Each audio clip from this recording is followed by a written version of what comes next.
Oh, hello. We very nearly started on time. This is Dirty 20 Gaming. My name is Kevin, and these wonderful people have agreed to join me tonight to play a game, and that, as always, makes me happy. So happy I'm almost singing. Let's start with introducing the people, and let's start with one of the people who happens to be Deku Shrublily, because I used your whole Hello. formal name. Hello. What are you up to? Not much. Playing video games mainly That is a good thing. and Yep. hanging out in the Dirty 20 Gaming Discord. Yes, and watching many, many, many's of the videos. And we appreciate all of that. Um, you are an absolute key member of this community and have been for a very long time. So thank you for that. And once this game's done, I want to get you in more games because you're fun to be at the table with too. So thank you for Aw, joining us. thank you. You're very welcome. I'm tempted to do another Sherwood, if I'm honest. Have to think about that for a while. There's a billion stories to be told there. So, but we'll get back to that. Next, let's go far away. Let's go where it's so far away it's dark.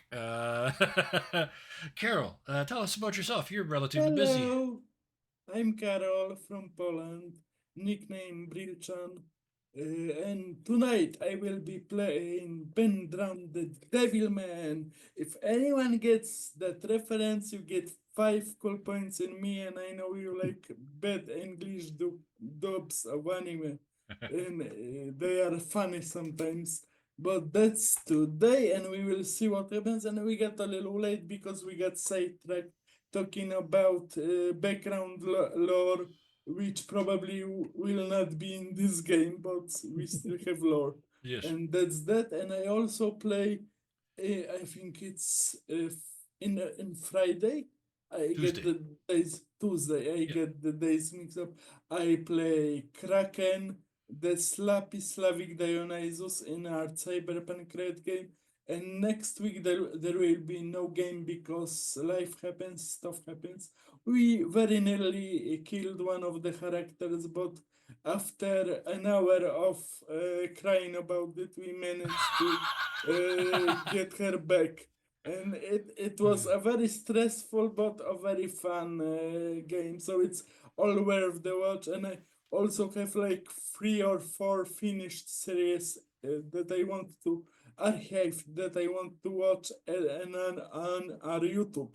Dirty 20 Gaming YouTube. Also a very nice place, and there's a lot of fun series that are worth a watch. Fun stories. Uh, And that's all there's from me. Thank you. there's a ton on there, and every time I go on there, I look and I go, "Oh shit, I remember that." Some of them are quite long, and it's like I do not remember them until I go and look. But that's cool. That just means I need to Very, do very more. fun. Speaking of more, first I got to do another person, more people, and then more stories. The final person is a GM of great repute. It is so much fun to watch your games, and it is watching your players in your games is an absolute joy. Siosa, tell us about your game. I run Shadow of the Walkthrough on Sundays, and I was recently told that my Dark GM crown was taken by Sarah. So I don't know what to do Oh, about I that don't yet. know. Even if that's true, it's still a compliment. 'Cause- but we shall But, see. Yeah, that but sounds yeah, like a challenge to it's me. a So. I don't know if I should take it as a challenge because I'm like, she can hold on to it for a while. Um, Uh, yeah, but we're a first edition 7C Let's Play. We're set in Freeburg, which is actually the largest city in the entire like world, but it's also the only one with no laws. So the players have acquired a modicum of political power, and the I was talking with Glory about this, that the only real way to like tame chaos goblins is to like give them things to be responsible for, yes, and they're yes, they're all sort of perplexed by how that works. yes, But yes. Make them all be accountants. and like the trick is you have to get them to care about the thing that they're Yes. responsible for. So Mhm. um Uh, but it's been a lot of fun like watching everybody's really invested in their characters, everybody's really like playing to them to the hilt, and curious where their story is going, and I'm That's- just honored that they show up week after week. I was expecting it to be like something where I'd be getting like 3 or 4 players a week, and I'd be happy with that. And I seem to consistently get 7. Yep. So Yep. You guys are filling the 19 screen. players care is like the highest compliment that GM can have, Yes. It's also the only game especially that we're about the running here world. where the producer has even in jest said you are not allowed to add any more players. You're gonna need a widescreen to watch the show if there's any more I don't think players she was added. jesting. I think she Okay, was pretty well, serious. I was trying to be nice. She could find out where I live. There was no more space she on the knows screen. where you live. But with that, let's get around to me because usually I just skip me and we just blow right into it. But given my history, it would be of no surprise to anybody that I suddenly this week realized I have 3 Mondays in a row available, and so I decided to fill them with one shots. The first one on the 12th, Monday the 12th, this upcoming 3 days from now. We're going to be doing a one shot that uses one die, a d12 on the 12th. And speaking of, the Blaze of Gloriosa is in chat at the moment. Will be the one-on-one for the one-on-one one shot that I wrote one long time ago and have been waiting for a long time to play. Steampunk, Isaac Asimov's 3 Laws of Robotics, Murder Mystery, Victorian England, My History Crush, Lady Ada Lovelace, and at least 3 other women who should be a lot more famous than they are from that same time frame. And I'm going to do what I can to bring those to light with the brilliant help of Gloriosa. That's this upcoming Monday. A week after that, I like mashups. Discworld, the Terry Pratchett, Sir Terry Pratchett's Discworld. I have got the sheer almighty gall to claim that I can write in that world, and not only that I can write in that world, but that I can take William Gibson and the cyberpunk Shadowrun 7 potatoes in that mashup. Yes. So what I'm going to do is a cyberpunk run through the Discworld using the new Discworld RPG that I've got the quick start guide of because I like quick start guides. The Kickstarter is finished and done. They raised a bajillion dollars, and we are now just waiting for final product to start showing up. I'll absolutely be picking up the PDF for this one because this one's fun. That's the Discworld RPG. And then a week after that, on the 26th, on a Monday, the Scarred Adventurer and myself are each going to play a character in a heist game where each character has 3 personas that they're going to play and or be forced to be played because we're finally going to do something with the bajillion channel points that everybody has. And I worry that we're not going to get out of the first room on this because everybody's just going to spend, and we're never going to get anywhere. But you are going to be able to force us to take characters, to get us, have chandeliers dropped on us no matter where we are, to have a cop show up and make us to change our plans. The options are going to be all kinds of places, and I got to do all the point stuff for that. So that's the 12th, the 19th, and the 26th. 3 one-shots so far, probably at least 2 more after that. I'm thinking of doing the Discworld ones, but those are in the future. Let's get back to the now. The now that counts, the fantasy one in the game. You guys are in the basement of. Yeah, there's a lot of channel point dragons. There's lots of people with tens of thousands of points, and I'm worried. But I drink more coffee and I'm fine. In the basement of a factory gone wrong that is somehow mining mercury. You guys have stopped the process by the simple expediency of breaking all the equipment and plugging up the hole. So We did just turn some of it off. yes, that is true. There was a switch involved, and the shoving of a demon snake. into the gears of one. Yeah. Anyway, the end result is you have stopped the flow, and over time, this environmental disaster will clean itself up, but not anytime soon. Yeah. And for all we know, the demon was like a necessary lubricant for that particular Yes, piece yeah, of equipment. they So operate better. Yeah, that's one that Ben didn't have to eat. Cleaning solvent. it's been a while since I had some WD-40. So Yes. next. It's been a while. Some goo. So, in that underground chamber now, that is all but silent except for your footsteps rattling off the stone and small echoes. the four of you stand. You see, we're gonna start with Cassandra. You look around like you're captain mode, right? I remember you saying the last time we played that you kind of decide as soon as there's a pause, it's just you. Is everybody okay? Right? Is that fair? Um, Yeah. I saw how everybody had worked together to Yes. ventilate the equipment and shut everything down, and I told them I was proud of them. Perfect. I like that because ventilate gave me the word that I needed to tie this in. This is why I ask.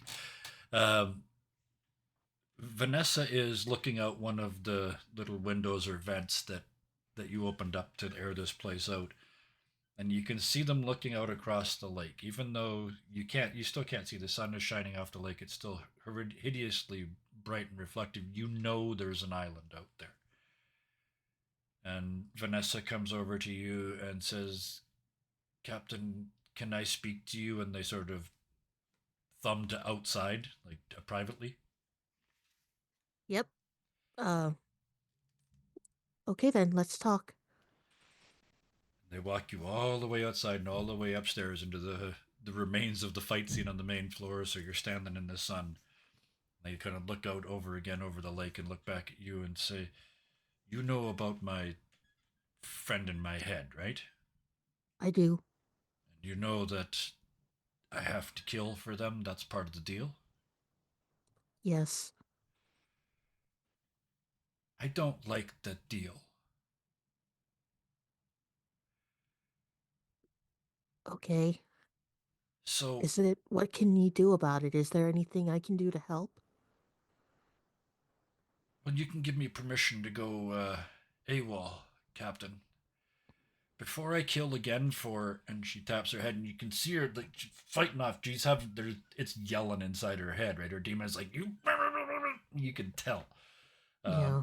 and she just focuses through all that and comes back out to you and says, "Before I kill again for that, there's someone I want to talk to.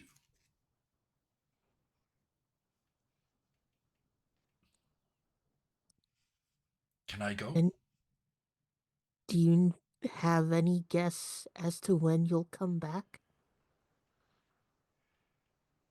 That sort of depends on what I'm going to talk to.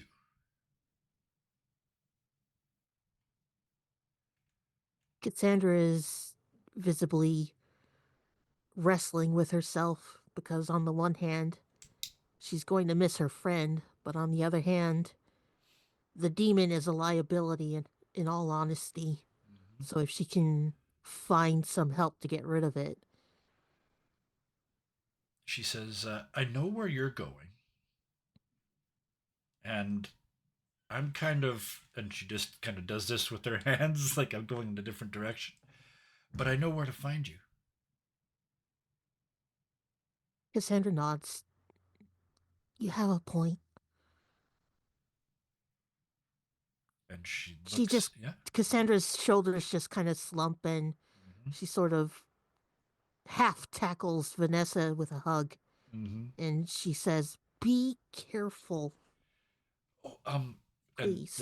the hug comes back, and then it's heartfelt. It just kind of takes a second to trigger, and she says, "I, uh, you mean I'll be welcome back?" Always. Demon And or not. the hug tightens up even more. And then she steps away and she says, and you like you never she's never flustered, right? But you can see her and she kind of looks around. And strangely, she looks up at the mountain in the center of the island and looks back at you, and there's just a flicker of fear. She says, "I'll be back." I'll see you then. And she turns and heads off.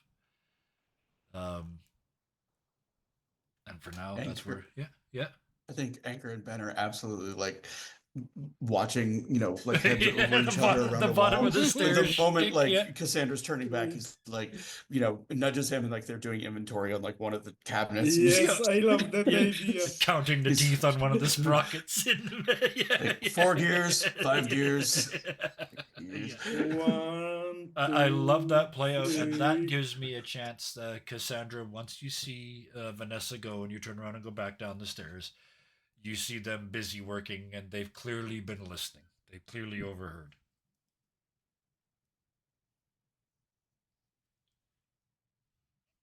Um, Vanessa has something to do.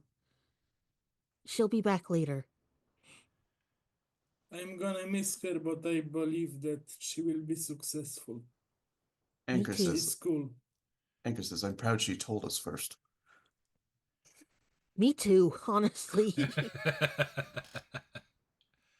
And above table, I specifically asked Janet, "Do you go and tell your captain?" And she said, oh yes, oh yes."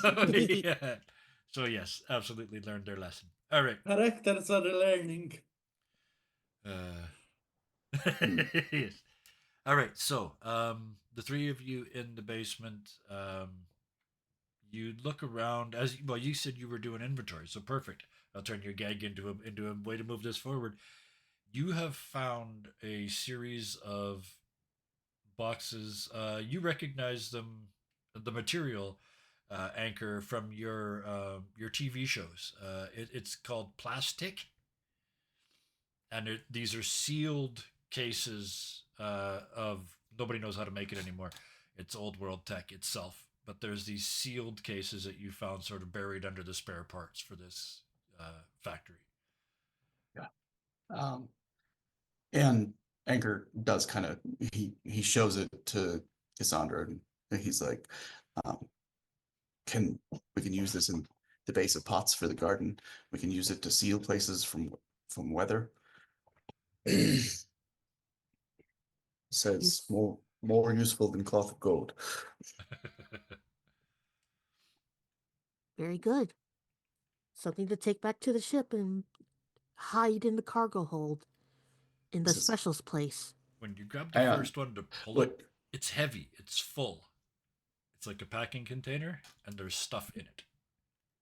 um and he kind of like he takes like a whole shipping thing out, like Yeah. unconsciously, like he's so excited about the plastic, the fact Oh that it yeah. was like wrapping something which might be even more valuable doesn't even occur to him. Yeah. He's like, and look at this, you can take it and with a little heat you could put it around one of your books and protect it.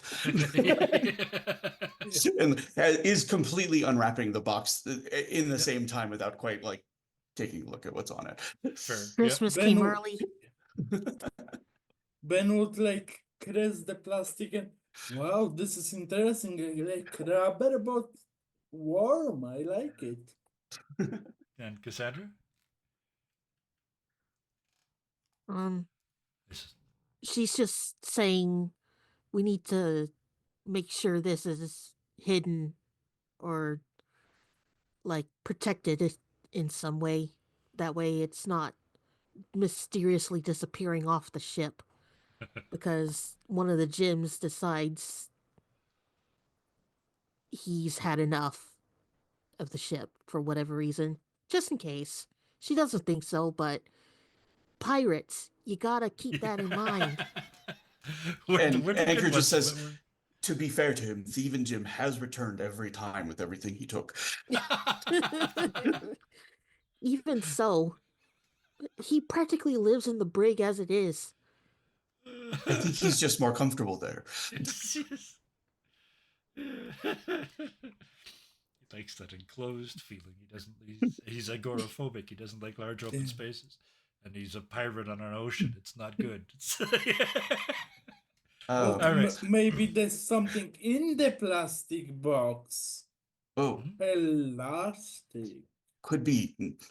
Oh, I imagine it's like sealed with nails, and Anchor doesn't even like notice. He just pops the Actually, whole top but off. now that you mention it, and for Ben's benefit, because he can't do that, it's the flippy locks. You just put two Yeah. fingers up and pop them. But yeah, you just the top comes off the one. Anchor, the one that you open, it's it's a black disc about this big around, and on one side it's flat, and on the other side it's got a white bubble, like a frosted white bubble. And if you push it, it makes light. If you push it again, it goes off. There's a solid like 2 minutes of like push, Yeah, push, push. Off, there's on, off, there's on. yep. There's in this box there is 1,000 of them. There's 10 by 10 by 10 in this box. We got treasure The LED click lights, right? The ones, Mhm. yeah. all over treasure. That's the first I, box. Yep. But Anchor just kind of like pauses and he like sets one down. And it says there's been something I've been meaning to ask about. With it didn't occur to me until we had the drum that could lead the zombies around, and then another instrument that seemed to do the same thing. And now I can't help but wonder if all music can do it. possible. Have we ever tried? I have a Uh, violin. I can try. I don't would think we it? left any violin. I don't think we left any zombies nearby, but I mean, we're going to run into them eventually. Their zombies are an inevitability on this island. Um, I'm trying to think. Is there some kind of role I can make? For Right. We're reasons playing a described in game. Yeah. detail? Um, No. Encounter a new creature, land, or phenomenon.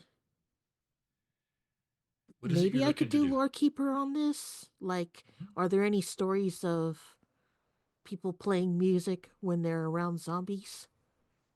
Um, yes. Doorkeeper gives you, if you make the roll, you just remember the thing, right? Spend one luck to learn a story I've Oh, just to heard. learn. Oh, perfect. Okay. If The you've got story one, contains or yeah, reveals a secret truth, but to know exactly what it is, I would need to take Book Fever.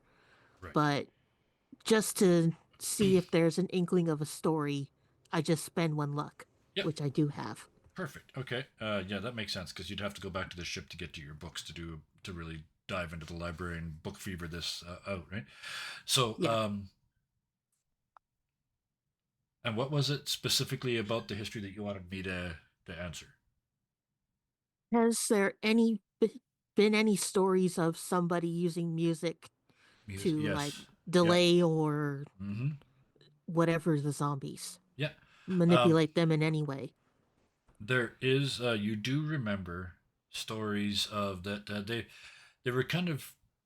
Oh, I know what you saw. You saw a book of the bits that were taken out of ancient legends, and there's this recurring thing that was removed from all the legends of zombies and all of the pirate histories that you've ever heard orally or written down. Is the bit that always gets taken away is they dance, they dance, they dance. It's that bit's always removed because it's always been seen as just the mad scramblings of the writer.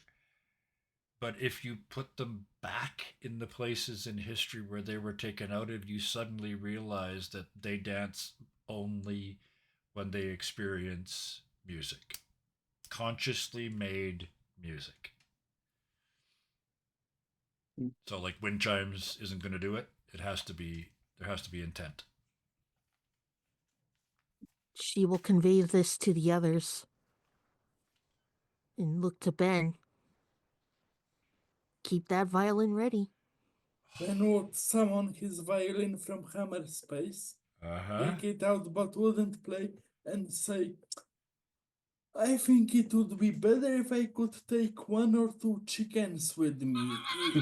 It has a chicken head on its top Yeah. part, Yeah. and it would be hard to be very stealthy with chickens, but I could make a good distraction with them and put on a show.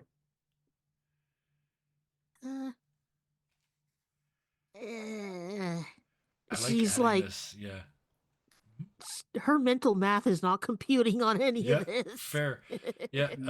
I want to offer though as a as something to Ben. When you say that, you looking at your violin, and because it's such a great idea, it occurs to you that you might not need the chickens if you can make zombies dance.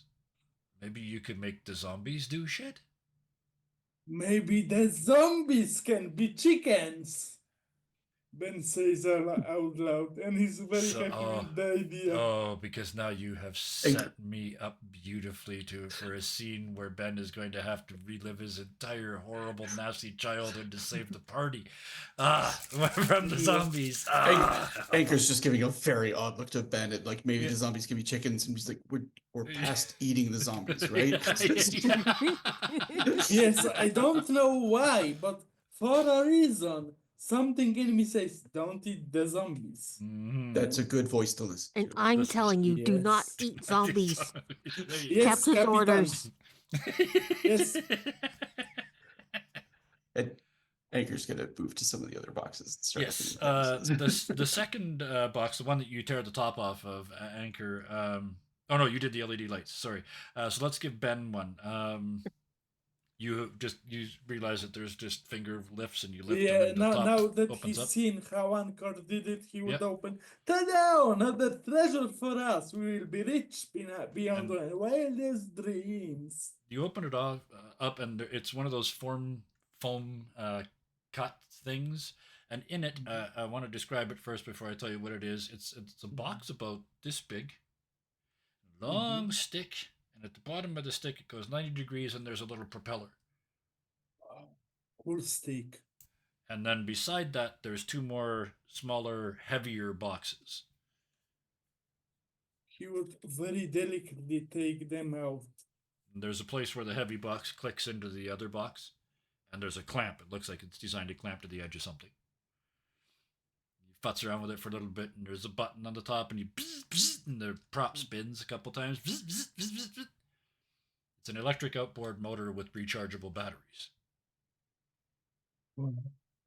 We can sail with this. Solar recharge. You have to set up an upside down umbrella. Uh, I don't know why, but for some reason my brain was still in like chicken scale. So I was picturing this like tiny little boat that it was like an outboard motor that could carry a chicken around, and I was like, I suppose we could use that somehow. Strangely specific. A chicken motor. Chickens! It's a little electric trolling motor. Like when you need to go 3 kilometers or 2 miles an hour to troll along. Yeah, it's an electric motor that would work just fine on one of the small boats on your ship. Yes. Yes, and we Okay. have a small boat to get to several, the yeah. island, so we have it with us now. We There's- don't Yep. have to row. Yes, there's 2 boxes left. Get a gesture to Capitan, the your captain. turn. Open a box, open a box. Okay.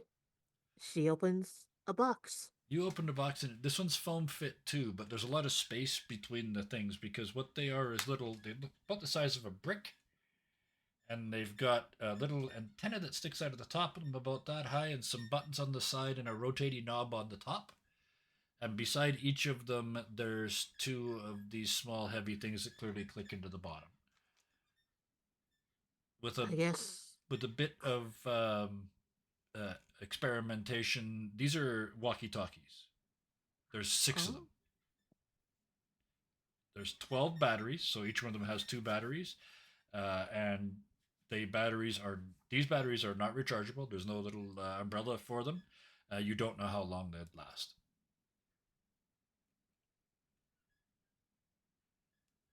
Notes, notes, notes, notes. So yeah, 6 walkie-talkies, 12 batteries. Yeah. Anchor does pick up one of the batteries, and like without thinking about it, he kind of brushes the contacts, and there's like a spark. Yeah. And like the battery is probably clearly dead because I imagine it all just discharges into his frame, and he like, sorry, and like just sets it down. Like, That really clicked in my head. They're the 9 volts, right? The both poles together. So yeah, a metal part of you just shorts them out.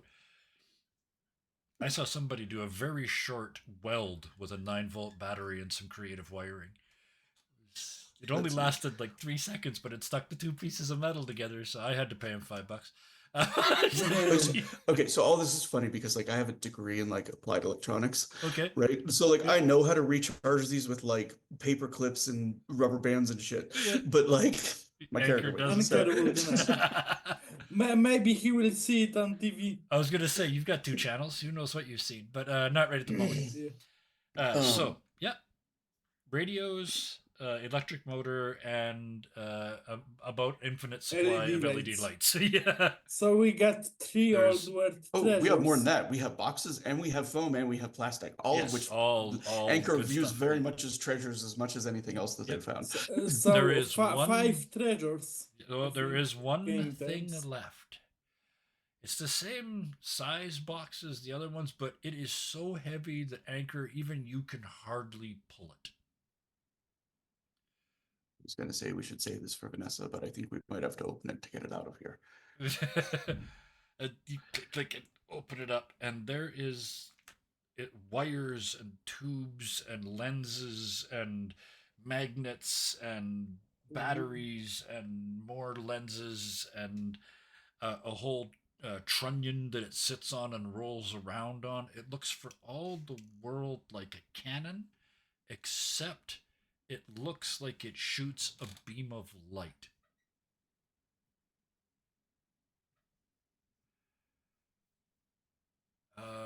Anchor just looks at Cassandra like, "Hmm?" Cassandra, I think you're the one most likely to be able to read the instructions because there is instructions in it, but it's written in sort of before speak, but it's the sort of pictograph instructions. But I do specialize in dead languages. this is a dead language, perfect. So I don't even need you to roll to understand it because with that specialty, this is a mining tool. You set it up on this little trunnion and you point it at the wall, and you hit the button, and it says that something called a laser will flicker out, and it basically goes this way and it goes this way and it cuts the rock all into little tiny pieces, and then it stops. It has a range of about what you would probably call 20 paces, so 20 meters, 20 yards. So it has very short range, but these it cubes anything in that space. But this would take as much space to mount on your ship as a cannon.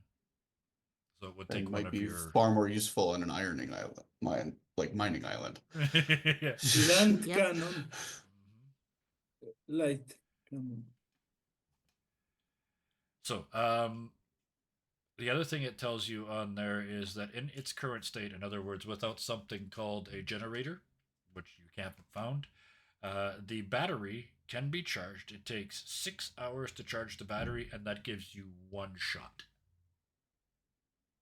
So you get to basically use it once every 6 hours.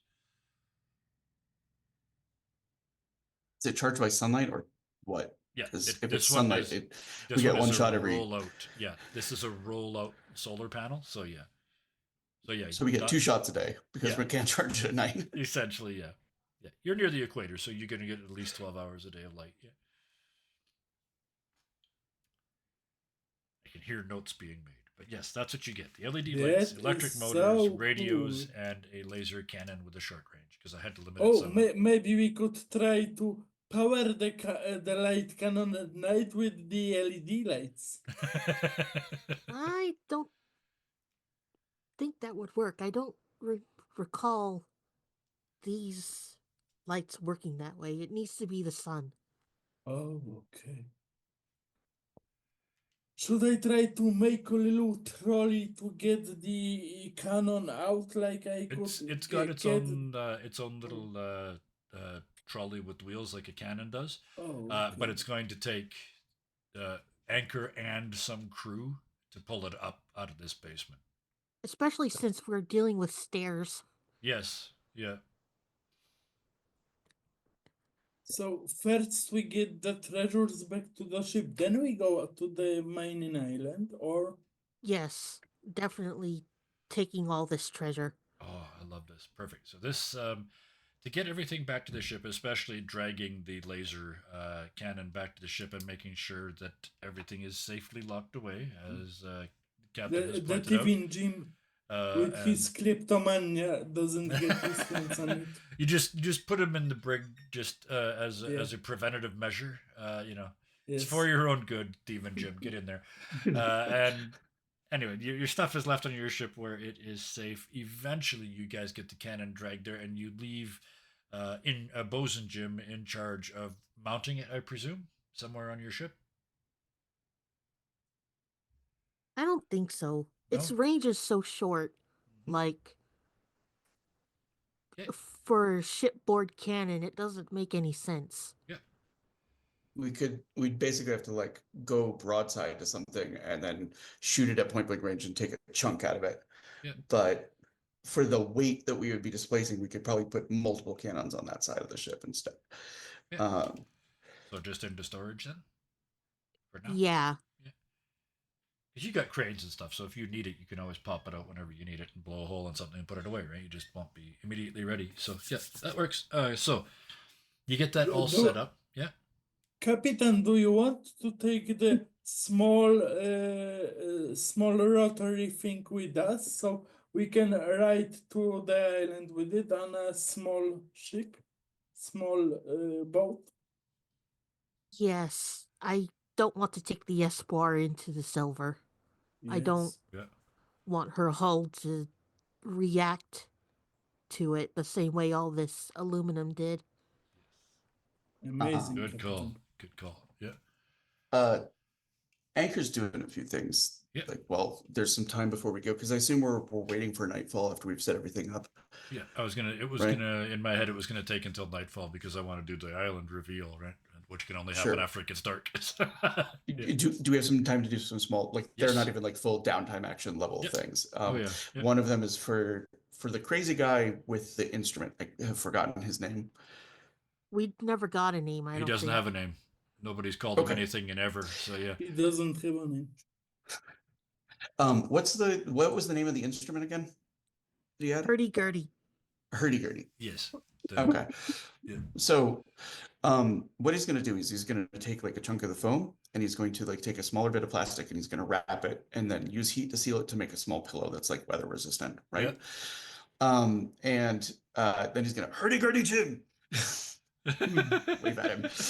You got a name And now. hurdy-gurdy Jim might not know that he's just been crewed, but like everybody else kind of does. Like, we probably Yep. put up with all sorts of weirdness. Like Thieving Jim's on his like fifth stole from the crew and Yep. is back now or whatever. Yeah.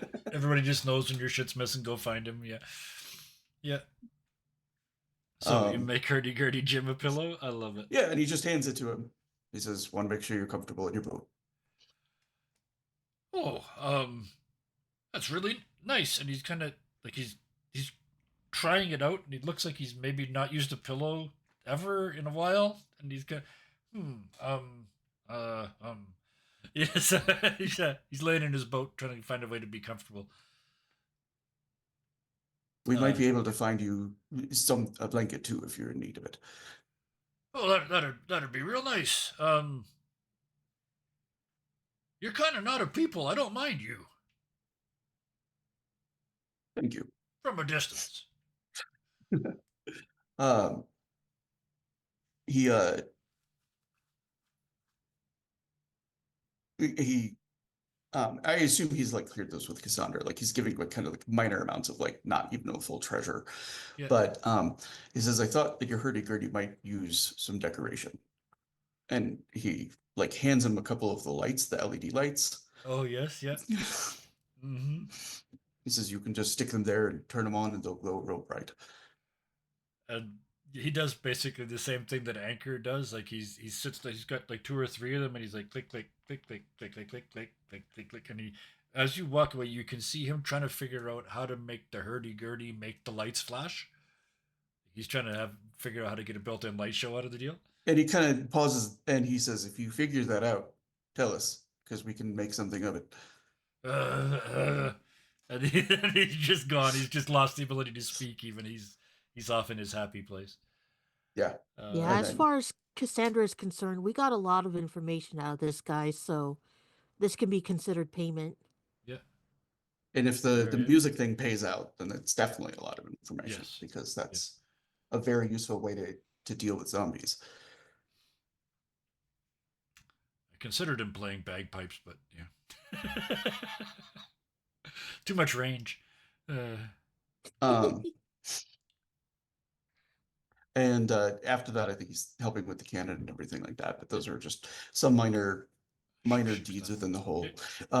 He's very subtly having been like keeping track of inventory of the things just to like get Ben used to having small responsibilities and stuff like He that. would do his best. I Yeah. can roll for it if you want to make a joke out of it, but he would I do think he's his just No, best. all I needed to hear was he's doing his best, and Ben, um, it turns out you can do this. Like it's when you pay attention and you listen and you do what Anchor tells you, it's not difficult and it's not hard to stay on task as long as you sort of focus. I think he would be more surprised than anybody, and he would be really happy with himself and really Yeah. proud, and it would show. Yes, and that starts that cycle of the more proud you are, the more confident you get, the more confident you get, the better you get at what you're doing. Yes. And Ben has an attack of competence. Yes, because he's kind of in his early 20s, I think. Yeah, He's a pretty young guy, yeah. all things considered. I think before we go ashore, he'll say, "Do you know did your old ship have a quartermaster?" Yes, we did. We did under Gale. Um, we haven't had one like that since Captain Jim went overboard a few weeks ago. Oh, poor Captain Jim. Um, Counting Jim, he counted things. Accountant Jim. He got real nervous when he couldn't count something, so we did it to help him with his nerves, and then he just kept doing Oh, it and writing it down. that's very nice of you. Weird, you couldn't see his reflection in a mirror. Um, but he had some old lists of all the things we had aboard. Maybe you could update them while we're getting everything set up. that will be good training after Capitan's Cassandra school. I'm gonna read more letters and numbers, and I'm gonna get better at it. Thank you. Good idea, Steranko. And if you don't know the word for it, you can always do what I did, which is to draw a little drawing of it. And Yeah, we could usually Okay, figure out what it was from that. I gonna like do that. that. 25 one Total lessons. digression. Yeah, yeah. Like that's how writing was invented by priests taking inventory of stuff as they were brought into temples. Yep, Yes, yep. in ancient Egypt. Yeah. So All right. So that gives us some time. Cassandra. Time on the ship. Your library is there, your books are there. The mystery sits out in the middle of the lake, unknown to you, other than the little bits and stories and pieces of history. Do you, he asked leadingly, take this opportunity to do some research? I think so. Okay. So, I think we do. Because you're going into your library, I think I'm going to make you compel you to stand your ground regarding book fever. Right? Does that make sense? Getting Uh, sucked into the library, or what? yeah. What plan do you have to avoid that? Uh, I have an ability called peruse, Yeah. and like when you peruse a script of any sort in detail, I need to roll vinegar, and depending on how I do, I can ask 2 questions or so, Oh, or up perfect. to 2 questions. Okay. But on a miss, the information I seek is missing or damaged, Get and the fates will tell me how to find out what I want to know. right. So 6 or less, and wahaha. Yeah. So yeah, go ahead I and guess yeah. I would Well, need to roll to resist the book fever first, I guess. no, I like this. In my head, this skill would overcome that. That, like I said, I asked what would you do to avoid that, and you said this, so this makes sense. I'm not going to make you overcome the book fever unless you failed. How about that? We'll make that the penalty if you fail to roll. So yeah, just give me a plus vinegar then. Turn 14. 14 double sixes. as high as you can possibly roll. So that says it's supposed to give you two questions, right? If you get a Mm, 10 plus. Any two questions whose answers you might reasonably deduce from the writing. All right, so I'm going to give you three because you got the double crit. So what would you like to know? Three things about this island or the people on them or that. Mm, I guess I would want to see if it has a name from the old world. Yes, it does. Like, Yeah. what else? Like, anything notable about the region as far as trade goes? Like, was this place used as a stopping point for trade going up and down the river or something? Mm-hmm. And the third thing. Mm,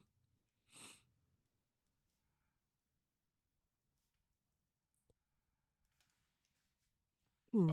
I'll give you those two while you're thinking. The island used to be called Cradle,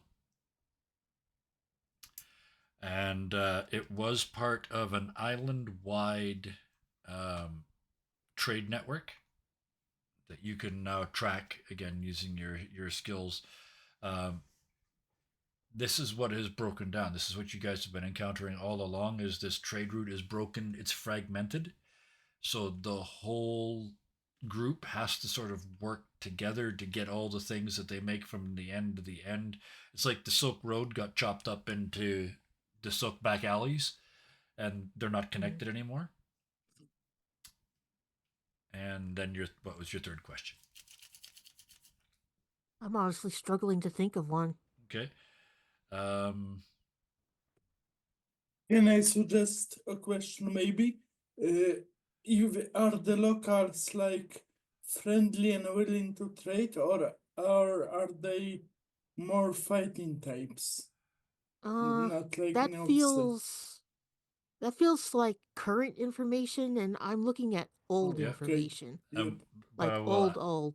What I will add to that is the false Vikings told you that they're raiders and all kinds of nastiness. Right? They fought them. Okay. Um, A question that springs to mind for me, if you're taking suggestions, would be how they're sustaining themselves food wise, since they were like, is it entirely a fishing diet, or because we've had good luck trading food and like, so maybe there can be something that can be gleaned from like what resources were in the area that they would likely be That's a good using. point. so Like, you how are sort they of feeding yeah. themselves out in the middle of a silver island on a place that's iron all the way down, Yep. if I recall correctly? Yep. I got a more specific description when you get out there, but yes.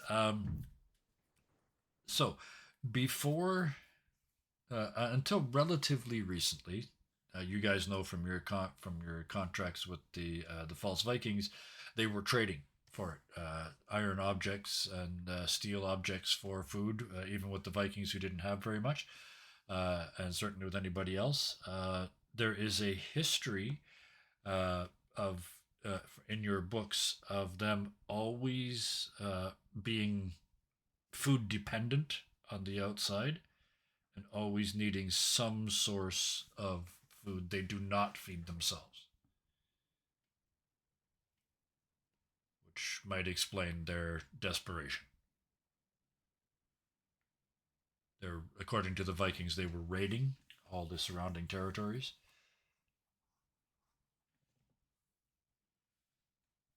Yep. So, Sounds like our best bet is going to be using some of our stock again. oh yeah, yep. a, a commodity of true value. Yep. So, with that, as you finish that and close the book, having put those things together and look out, you look out just in time to see the sun setting behind you, and finally The silver light reflecting off the lake is only the light of the stars and a shimmering, just a thin line of the moon, just enough to make it so you can see. And it's still just like looking at moving tinfoil, it's all just shimmering and flickering in the starlight. But you can see out there in the middle of the lake a lump.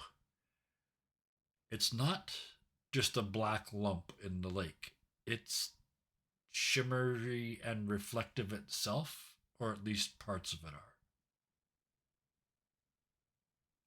That's all you can tell from here.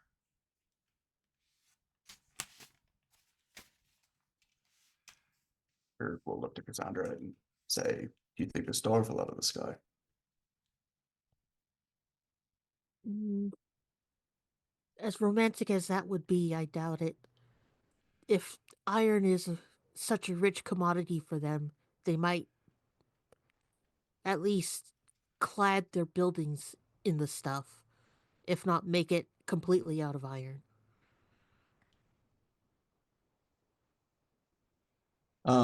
Yeah, Edgar just looks over at her and like the expression is probably something that, when they first met, she never would have been able to read. But after the years of knowing him, like she can see how like it's his way of being proud of her is just like that look from time to time of like Yep. uh, being proud of like the mind that she has and the way she thinks through problems. Says, "I'll get the boat loaded with some food." Thank you. So you you put some food in the boat. You put the motor on the back. It's designed to clamp on there, so easy enough. Um, the three of you make sure the ship is secure. Yeah, Ben. Capitan, should I take chickens or no chickens this time? Mm, I really want them to stay on the boat. Their Okay. presence and their. Bye bye, Flora. Bye bye, Frank. If you bring chickens and Bye, food, they will Fiona. think the chickens are food. Yeah, yeah. Mm-hmm. The chickens are still starting to realize that they're not food anymore. So yeah, but yes, they stay behind in One or the this. two of the chickens might also now have like a little glowing LED on its wings. I don't know how clever. Just on A their little chest. Night necklace. So everywhere chickens. they It's a little go. necklace, Yeah, a harness of yeah, LED lights. yeah. So everywhere they go, they light their way. Oh. And also so we don't lose them over the side. Like Yes. back there. The ship at night now Back, just back, back. just I just see LED lights everywhere on the ship at night. It looks like Elton John's car, just lit from end to Chicken end. rave. And We're chickens right, yeah, right, never mind. honestly, if we just did inventory, we're probably already down like 100. There's just places that glow all over. Yeah. Like he is taking it like an OSHA supervisor. Oh You yeah. know what I'm saying? Like this rail needed to be lit a long time ago. The Yep. stairs needed to be lit a long Yeah. time ago. Portable torches, just stick them everywhere. I was thinking, what would be? I had the thought process to those. What would be really useful but really simple, and a light that isn't on fire on a boat is a major deal. So yeah, these things have got hundreds. They're LEDs, so they've got hundreds of hours. I didn't even mention. Yeah. They're the only thing I didn't mention batteries about. They got hundreds of hours. You don't have to worry about them. It's so cool. All right. So you guys get in the boat and head out towards the island. Yes. Yep. Okay.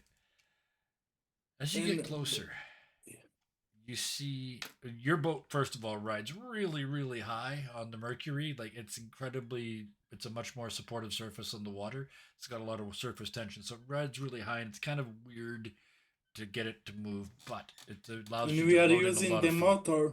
And the motor goes down through the mercury and into the water below and drives you forward. As you get closer, even in the moonlight, the shine starts to explain itself. It's not, as Cassandra thought, iron, but hematite. The iron oxide that, when polished, gets shiny. I don't know if you've ever seen the stones and pieces of it. Uh, it is a high content of iron ore, and the beaches, such as they are made of that, of the hematite gravel.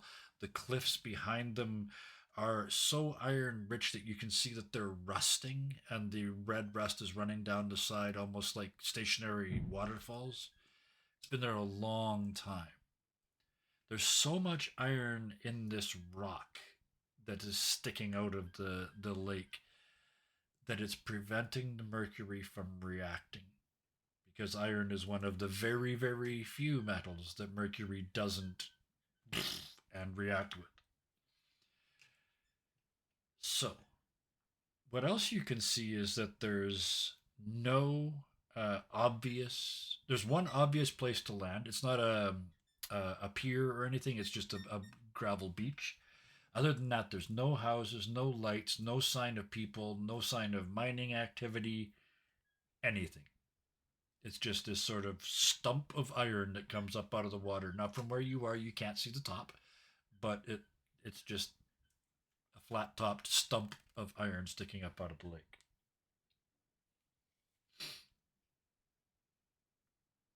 Hmm. Feel we should ask permission to come aboard. But there's no one to ask permission. No one we can see yet. Maybe we just raise a white flag so they know Well- We're not we are surrendering. Cassandra? not. Cassandra would have had something like that, just sort of like a token of peace on the way here, just in case they have lookouts. Yeah, yeah. And you don't see any people. You don't see any. There's not even any like sort of wooden places where you would stand to look out. It doesn't even look like the rock has been worked. The only thing that you see is one section down the side. As you've gotten closer, you can see there's an area of slag that's been dumped out of the side of the mountain at some point. So they're not only mining in there, but they're also making iron and steel. Um, I don't think we would have brought an entire treasure's worth of food with us. We wouldn't want to No, show our hand too soon, yeah, but we would have taken enough to carry along with us. yeah, sort of proof of concept. We can feed you. Yeah, Yeah. As Yeah. a treat. yeah. Um, Oh, you're actually right. A white flag is a symbol of parlay, not just surrender. That was Okay. just my bad from Air Force Yeah. time. Yeah. No problem. We don't parlay a lot from our planes. Yeah. We can write parlay in red letters and the white flag. Yeah. So, Captain, do you go ashore? What is your plan? You don't see, like I said, you scan and scan and scan. You don't see anybody or any sign of human habitation at all. It must all be underground somewhere. if there's nobody to greet us, we might as well invite ourselves in. Mm-hmm. Be on the lookout for bolters, though. Don't know if they could have made it here, but no point in being Um, careless. I know it's kind of like my token free XP thing, but I would like to do a size up. Yep. Oh yes. Yep.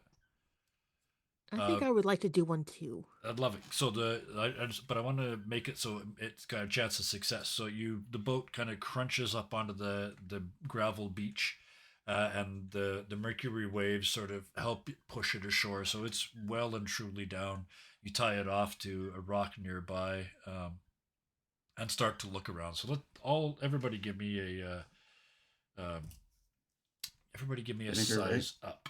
So yeah, a vinegar. Yes. 8, 9. And my 9. vinegar is 0, I think. Yes. So 9. So I got 9 and 8. 8 and a 7. Hi. Okay. So you all got the same I would like this. You all got one success.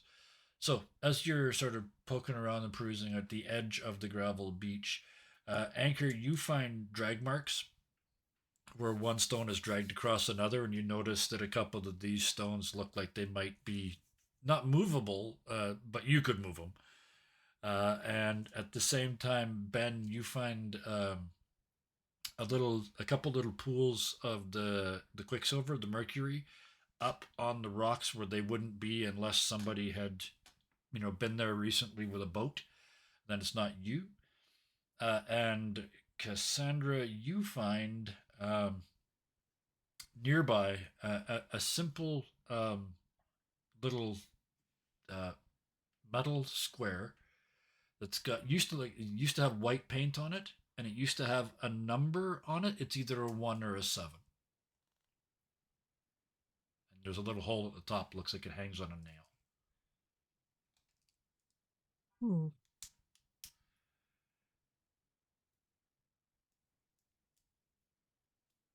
Odd. But Is Anchor there has anything on the yeah. back of the plate? You turn it over, and it actually says property of Cradle Mining Corp on the back, stamped across the back. So the stone that moves, I assume it moves in the same way. Like you could move, like if you have like a bookshelf that's a hidden door, Yeah, like it'll leave a track it just kind of in the ground or something slides like that. So open. it's just that things are meant to move and probably, as Your opposed to like something was your dragged forcibly with like a plow or something, right? yeah, Your your Zoom call's connection breaking up is quite a Am I bit, so breaking we up a missed lot? part of it. But yeah, it's basically it looks like a sliding lid.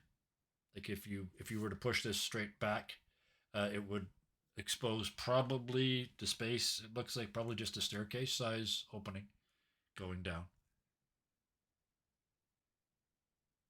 Ben would That answers my question. Ben would say to the captain, maybe if I play a happy tune, like people would come out to dance or something. He's really itching to try He's have a itching to little play. kid got a new toy. So I presume that I see they're frozen now, but I presume Anchor would inform his captain that there appears to be a hidden staircase. I guess ask him to knock first. See if there's anybody like on guard duty at Yep. the entrance. Okay. I could totally. If you Boom, can you boom. hear me? Yes. Yeah, Yep. he's just gonna take the anchor itself and he's gonna dung dung dung because Okay. he knows it'll resonate through the stone that way. Yep. Knocked on the door. Okay. Um, there is no immediate response. Roll for Cassandra would want to parlay. give it Mm-hmm. like a minute Yep. at the very least Mm-hmm. There's before asking Anchor to open the door. yep. You get nothing back but an echo and an echo and an echo and an echo and an echo. Whatever's behind here is huge. Under here, I should say. Anchor is gonna move to the stone and like brace himself to move. Before he does it, he does call out. Yep. He says, uh, "Strangers, we come aboard with peaceful intent. You have not answered us, and so we seek to check on your well-being. We come bearing food and peace. Uh, yeah, he'll Okay. cut it off after Okay. that. We come bearing food and peace." Okay. Um, I'm just trying to decide. I was going to have you make a parlay roll, but the reason I stopped and had to think about it was as you start to say that, it starts echoing back at you. So it's that, beep, beep, beep, that, and even you can't understand what you're saying because there's so much echo. I think Ben would get a white sheet Yeah. and write parlay in his bed, writing like Okay. third grade, trying to write. Yeah. And he would like get the flag and a pole and Yeah. wave parlay. Yeah. Cassandra, what is your move? Um, as long as Anchors open the door. She's following behind them, Okay, watching their backs. perfect. Uh, as you walk down the stairs, and it's maybe 20 to 30 steps. It's not a huge distance, but it's enough that when you get to the bottom, you know you're underwater level. And at the bottom of the stairs, it opens up into like an underground cave port. There's skiffs and boats here, nothing big. There is as you look up, you can see that there's a larger sliding roof above that you didn't see, but it's got a crane mounted near it that can lift these boats outside and put them in the water. There's also a large door that goes into the mine proper. If you look in there, you can see it's just like honeycombed. They've left just enough standing material to keep the roof from falling in. The material is so rich in ore that you can still see it in the pillars, but they had to leave something there to keep the roof from falling in. And right by that door, there's a sign that says, "Welcome to Cradle Island Mine." It has been, and there's a square on it that says 0 days since our last accident. That's hanging all askew, and underneath it, somebody has crossed out accident and written nightmare.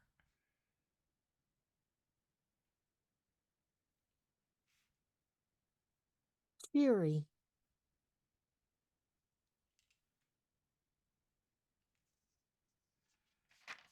I guess keep going forward, see if we can find somebody to talk to. As you make your way into the mine itself, because it's the only way to go, it's this, like I said, it's like it's just tunnel, tunnel, tunnel, tunnel, tunnel, but they don't have any length. It's like walking inside. Yeah, it's just pillars. It's all like imagine a big room that's full like a church with all the pillars holding up the ceiling, except they're in random locations instead of in nice patterns. So you Is can there never an really echo? see where you're going. You always kind of wiggling and jiggling. It's not difficult to keep a direction, but it's difficult to see anything around you. Give me another size up, unless you have something else you'd like to try. So I want to see who finds something I would like to roll a Me. parlay because he has the flag and he's all. here. Okay. We want Oh, to make contact. Come trade with us. He's trying to be nice and summon someone with his yelling. Okay. So you're still going to try and attract attention. So It's a 9. It's okay, a 8 plus 1 Polish. okay. So you are yelling, and again, there's a lot of echo, and you're not getting a lot of it's hard to understand yourself. But what I will give you is that there's no outwardly aggressive response. Yes, Nobody's attacking you. You don't that's know a whether success you whether in my that you book. don't know why that is, but maybe it's because you're waving the flag and yelling for parley. Um, Other than that, I see Anchor rolled a 6. I got my XP. You got your XP, perfect, and so our success goes to our captain with a 10. That's actually gives you 2 pieces of information. Um, you find, uh, yeah, you can feel a draft on your face, just a little bit of wind, and you start moving towards that, leading the group with you, and you find a place where it opens up, and all the other openings, except for the one that you just came in, you can see coffins in, sort of stacked. It's like this is still the mine, but they've used the old mine shafts as a place to put their dead.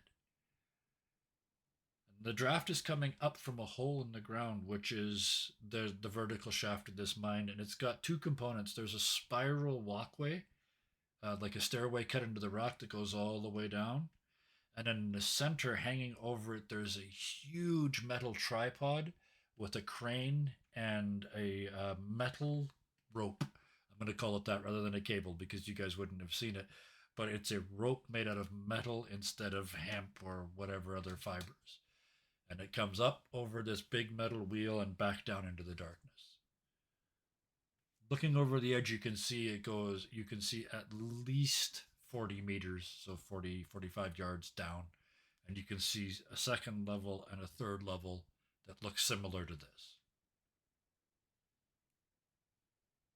And with a 10, that's the one piece of information. The second piece of information, only Cassandra, you hear, maybe, you're pretty sure, way, way down in the darkness, you heard the clink of two bottles and a laugh.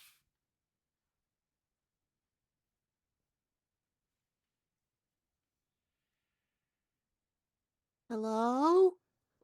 Hello, hello, hello, hello. And you hear, and you kind of have to puzzle out the echoes. Whatever, somebody dropped one of the glass things and it broke. And then the echo came up the chamber.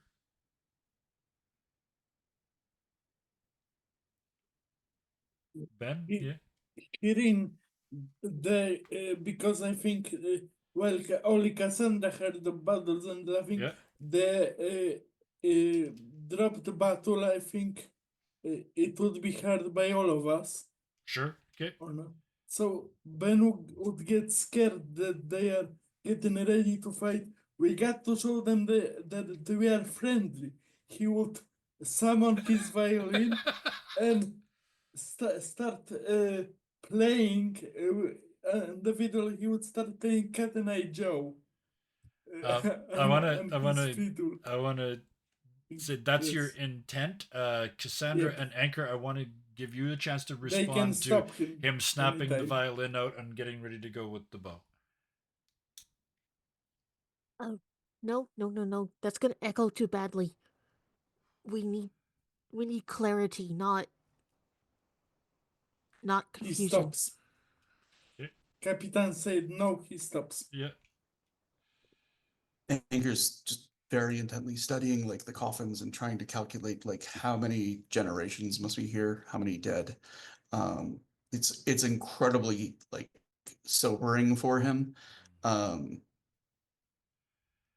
There is, and yeah.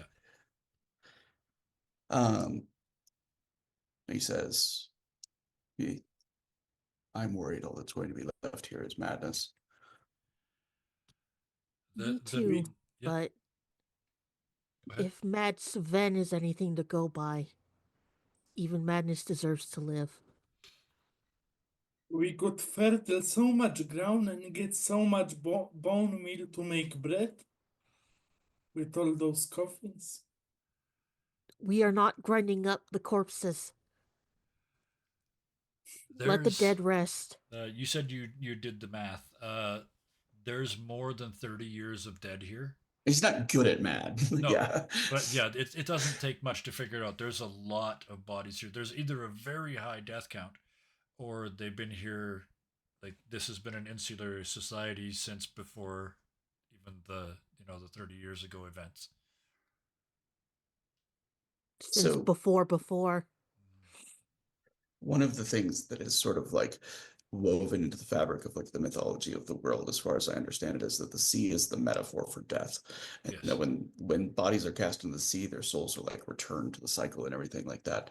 Yep. So there's a part of this that Anchor is seeing all these bodies that are kept from the sea, Yes. and it like eats at him. Does Yep. that make sense? Because Yes. like that's like they're stuck here as far as he can tell. Like their souls never get to go back. They never get a chance at being something new. Yes. And uh he Anchor,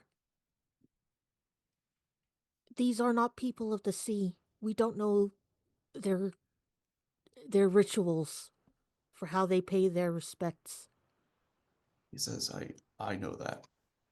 Says, but But it's so wasteful.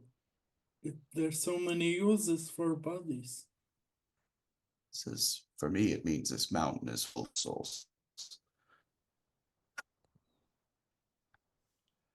We should go find the ones that are left. Agreed. I guess she would want to turn back to the hole and sort of shout out parlay, like just instead Yeah. of just blindly going down into the dark, at least try to get it across that they're friendly. Yep. Either get somebody to come up to us or take that risk if they're not willing to come down or come up So give me to go a down. plus polish roll, please, Cassandra. We're going to give you this as your parlay. We did Yep. Ben's, yelling and waving the flag. We're going to try see if the voice of Captain C Reason has a better effect. This is my dump stat. Let's see. A 5. I got a 5. free Oh, experience. okay. That's the one Wait, experience. wait. Yeah. Okay. Do you want the experience or do you want to succeed? Because I have an ability that can make you succeed. Eh, I just leveled up, so what what have you got? So I have the ability to spend a bond or a luck, and with that, because of my good Samaritan, I can like basically lend you my strength. Which in this case, I'm going to take like less literally of that. What he's doing Yes. is he's lending some of his compassion. He's taking like the hook and like a bucket, because I assume there's just buckets Yep. everywhere in a mine, Yep. and putting like a token amount of the food into it to like be lowered down. Oh, nice. Yes. And So that would give her Oh, +2, and I will spend one of my bonds to do it because yeah, I think I so that just gets you to a refreshed those 7, we which could last. is a even put a success. little note on there that with the question mark parlay. Perfect. Oh, I love it. We can put So the you yell. flag. So you yell Yeah, down the perfect. yes, yeah. You yell down the tube again, and again the echo kind of it just eats itself, right? And then you Mm-hmm. have the idea of using the cable that's there to lower down a basket of food, your flag, and a question parlay. Yes, Yeah, luck does refresh, and yeah, you Yeah. get whatever amount your Spitfire is. yeah. Okay, amazing. Thank Okay, you. so I got one back between the Yeah. games if we get. Thank you. Um, that basket gets to the bottom, and you can feel the the cable moving, like the kind of somebody has rushed out and sort of grabbed it, and Hook, you line, sinker. oh yeah, I mean yeah, you could probably at this point if you pulled they would probably try and hold on. This is fresh fruit in a mine. I mean that's a treat even if they weren't hungry. And you hear thank you come echoing up the chamber. This thank you, and then uh, that was multiple voices, and then you hear shh, as somebody shushes them, and then one voice says in a way designed to minimize the echoing, so it only happens a couple of times, and you get come down to 2 2 2 2 4 4 4 4 4 4 4. 2 4. Come down to 4. Come down to Oh, 4. okay. Yeah. Level 4, I Um, assume. Anchor will lead the way down. Okay. So you follow the spiral. Get down. Yeah, Cassandra. Yeah. I saw you flash around your box. So I figured you wanted to say Oh, something. no, I was sort of shifting around and my microphone picked it up. Sorry. Okay. All right. So you head your way down. The second level is just like the first level above you, except no coffins. All of that's on the top floor. You go down again, the third floor. You can see that as you're getting lower, this is, of course, you mine down. You don't mine up. So they're mining each layer until it was just barely standing, and then moving down a level and doing it again. Third floor is like that. The fourth floor is like that as well. But you can see by the time you get to the fourth floor, a slight glow from 5 below you, floor 5. There is not even as much light as one of the LED bulbs puts off that you guys have got, but there's something down there that's just enough glow for a human eye who's used to the dark to function in. As you get to that fourth level, you hear from down there, one below you, can you show us your hands, please? Hands up. Um, Anchor is going to set the anchor down, Yeah. like because he doesn't want it like thunk thunk thunk down the stairs ahead of him. Yes. Yeah. But he's also he's gonna set it down and then he's gonna like attach one of the LEDs to his chest so the light will illuminate his appearance so it's not Yep. a surprise to them, and light it and then raise his hand so they can see it. Okay. Perfect. And you head down.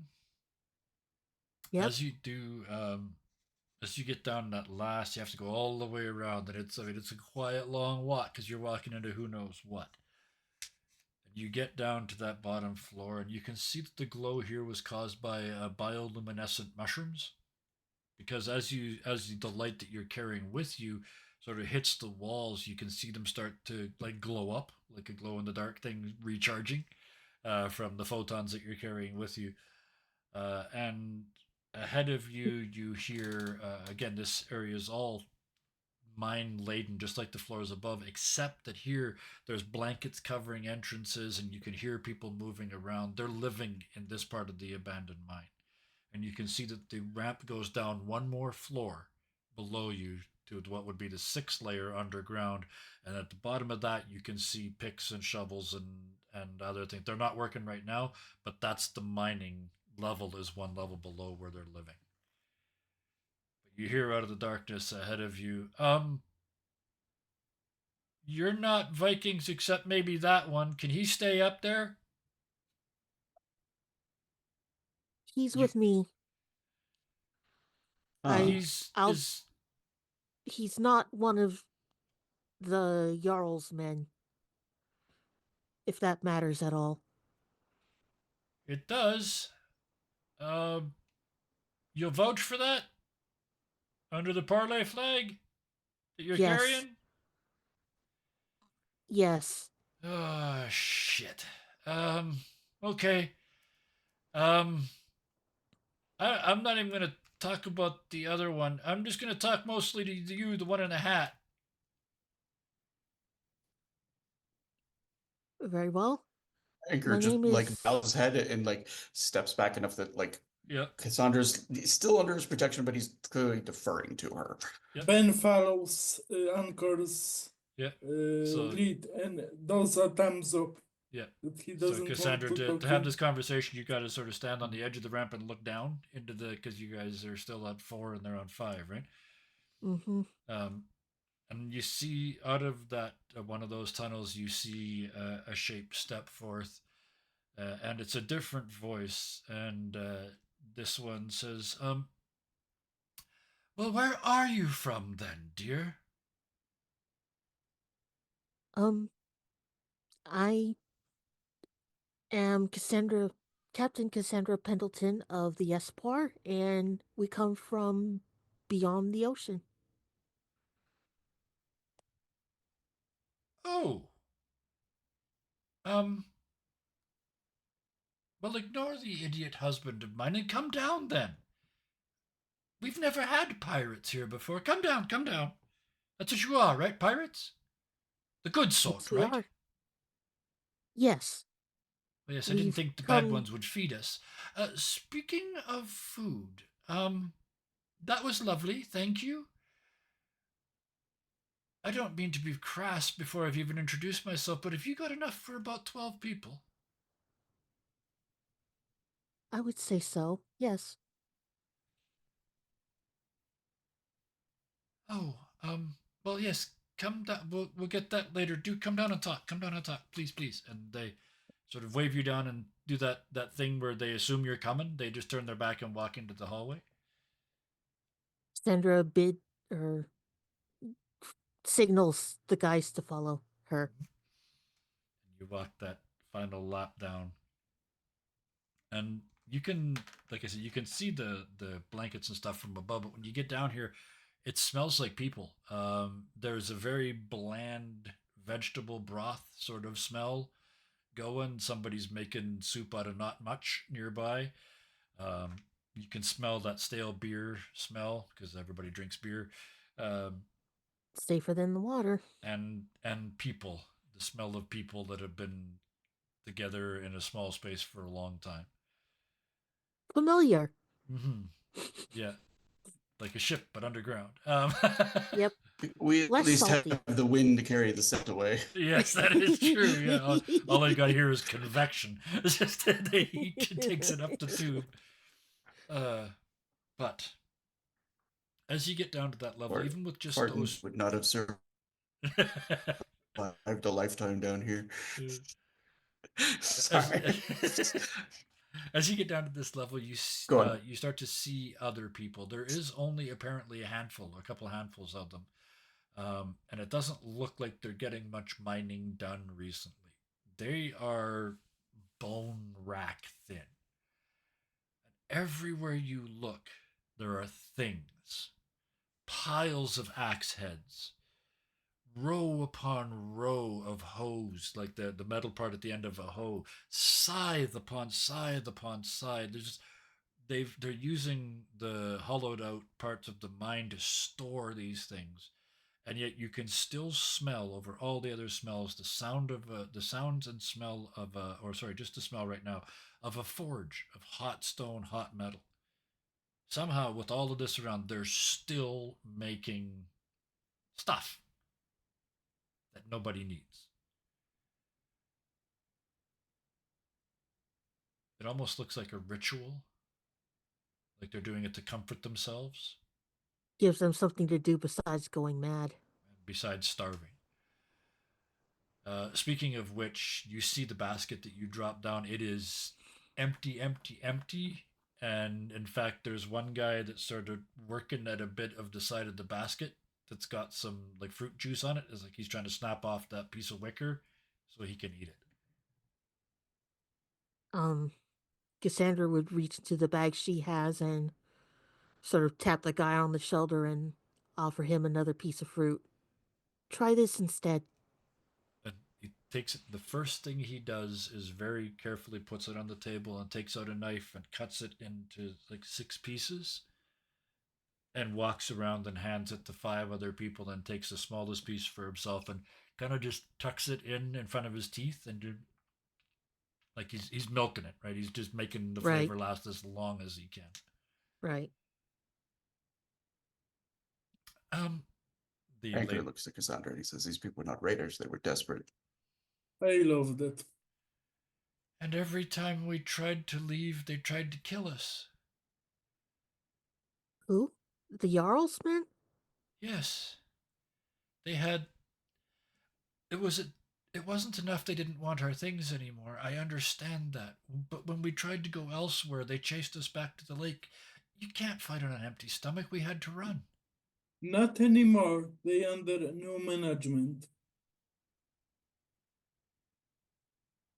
New Jarl is peaceful.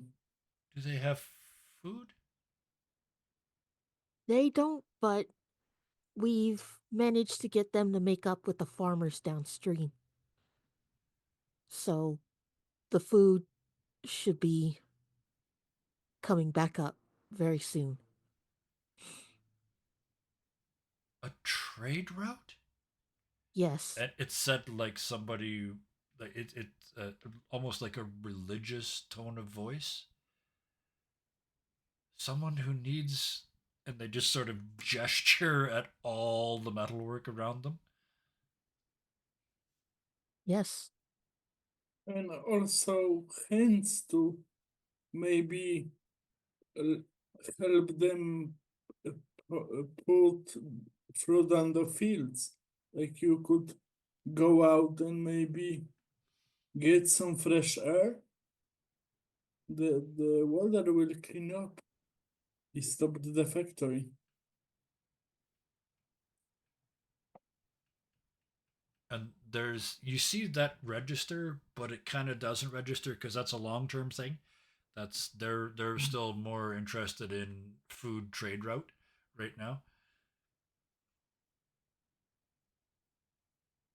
Have some food.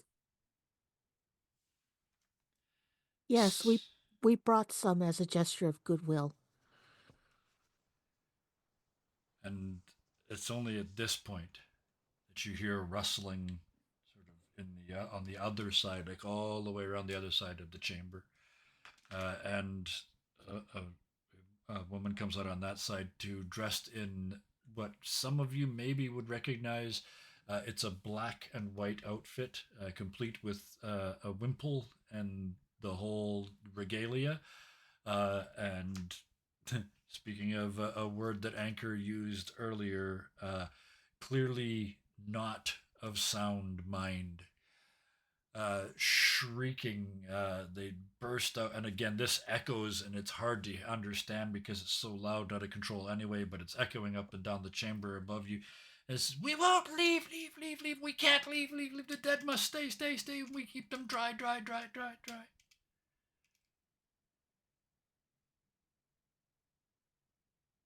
Um, Madam, I need you to stop and take a breath, a deep breath. Your host says, "Oh, that won't work. That's Constance. She seems to think that the old ways will bring everything back to the way it was before." Yes, it clearly worked for them. How Anchor was just it makes a before? noise like that. That notion just like stabbed him in the heart. Yep, You know what I'm saying? Like he deeply empathizes with it. yep, And he looks to Cassandra for permission to just kind of like go to her. She nods. And he'll reach into the bucket and he'll like take probably some bread, like yep, if it's available. Uh yep. It is now. You have some in yeah, your pack, if nothing else. So yeah, yeah. Um Actually I'd like to, for just the sake of the Catholic heritage of my family. yeah, uh, uh, he's probably going to take like some hardtack because I think in his mind that's like the closest thing to like an unleavened bread, yep, which it pretty much yes, is because you don't want it rising because it'll get mold and whatnot. yep, But he's like bringing it to her and like breaking it without really knowing the symbolism beyond it being sort of just a memory that's like etched into his mind. yes. She, as you reach out to hand it to her, instead of taking it, she drops to her knees and puts her hands together and tilts back and opens her mouth and sticks out her tongue. He'll offer it to her without realizing that he's like imitating a priest. Yep, Does that make sense? yep. Offering That's communion, exactly but he yeah, that's exactly what I wanted to have this go. And I hope anybody that's watching this is not finding this offensive in any way. It was just intended to be a, yeah. Anyway, um, and I think like by instinct he's kind of like, I don't think he carries water for himself, but he does carry it for yeah, crew that have fainted or grown dizzy, human, and yeah, he's just sort of like offering some of that afterwards. yep. And that she takes the water skin and drinks it and hands it back to you in again a way that shows that she's very reverent towards the, you have just done something ritually important, and you realize that whether you knew it or not before, you realize that.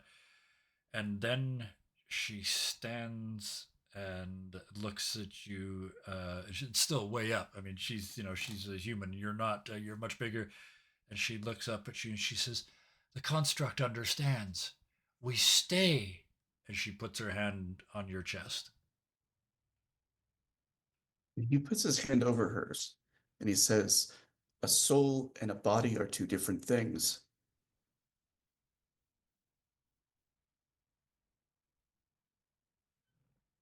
Give me.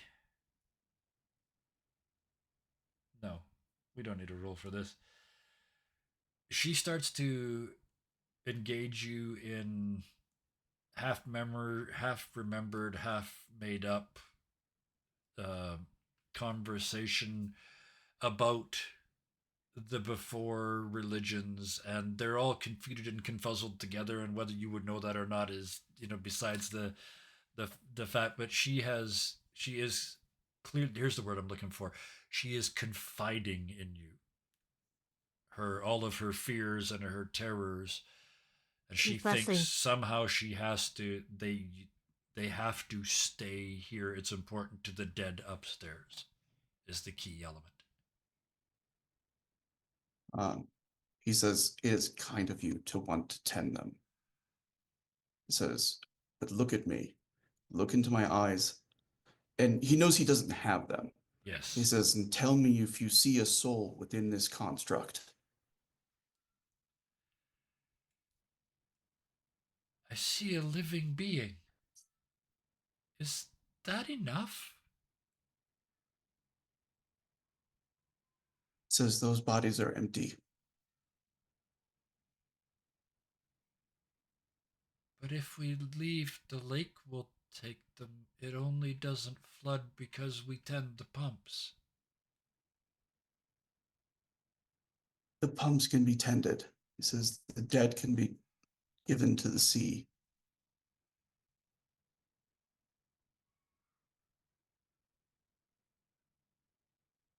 And without having to go too far into that, she engages you in a theological discussion about Yeah, your beliefs and what would be appropriate in your mind about what to do with the bodies. yeah. Cassandra is a little curious as to why it's such a bad thing for the bodies to be given to the sea. Like, she's wondering what the basis is for this belief. It's just how it's always been done. We put them in the upper levels so that each time we leave and come back, we see them. It is in memory.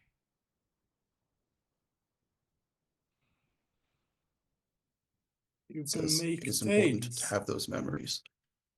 and a gravestone or something. Says, but just as important, they can be remembered in song, in stories, in memories shared, or what keep their souls. This is just flesh. And you can see she wants to believe because she wants to not be the anchor that's keeping them here. Cassandra, you were a couple times now, you've been going to say something. Write their names in iron, carve it into the bones of the earth, so that they may never be forgotten. And at that, her head snaps almost back to something resembling normalcy, and she kind of forgets about all of you for a moment and rushes across that open space over to the lady you were talking to at the beginning, and she grabs her by the lapels and says, we can write their names in iron. We can use the whole island as a monument to them." And she's looking over this lady at the three of you like you've solved my problem. An iron plated book of the dead, like plates with names bound in iron.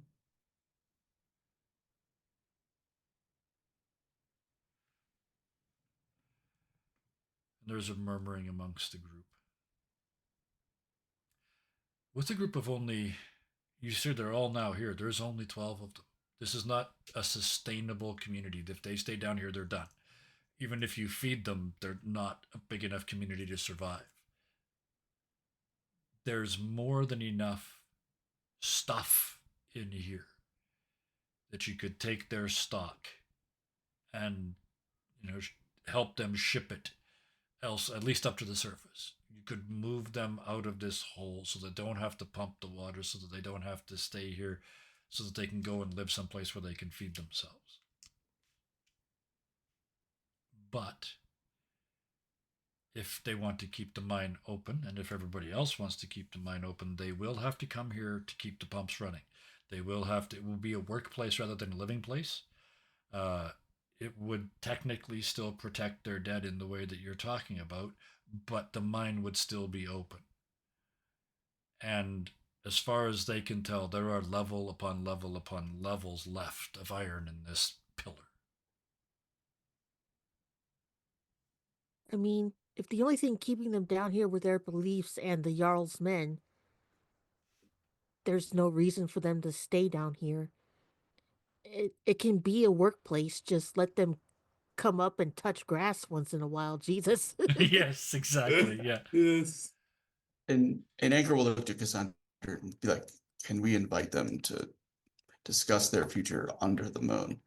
Let them taste the sky again, smell the salt." Yes, I think fresh air would do everybody some good. I love it.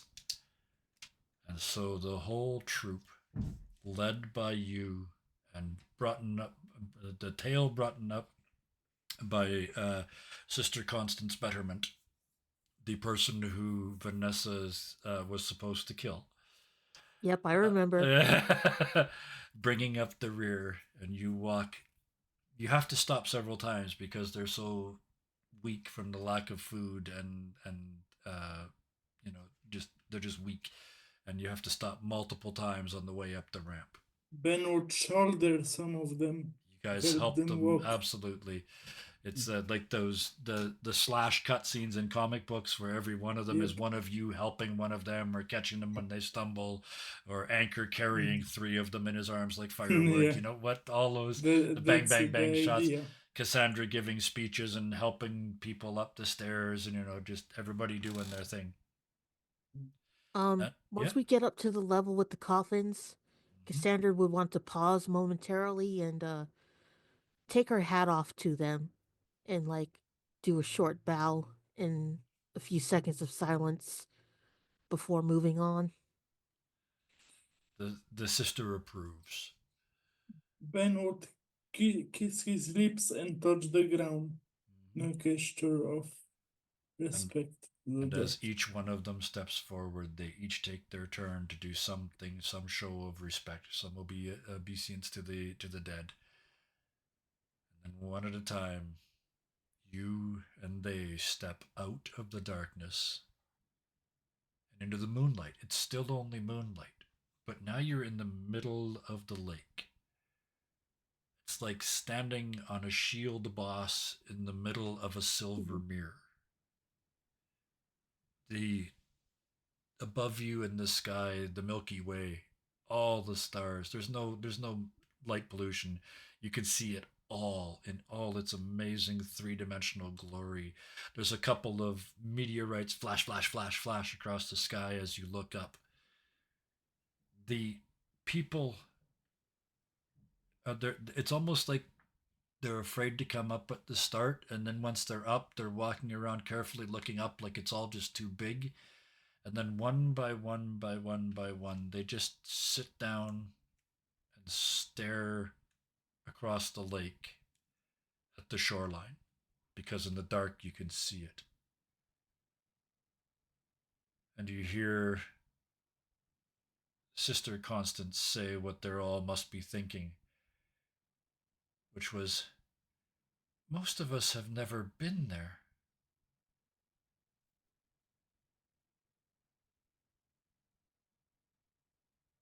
We would need to get another boat, but we could take you there.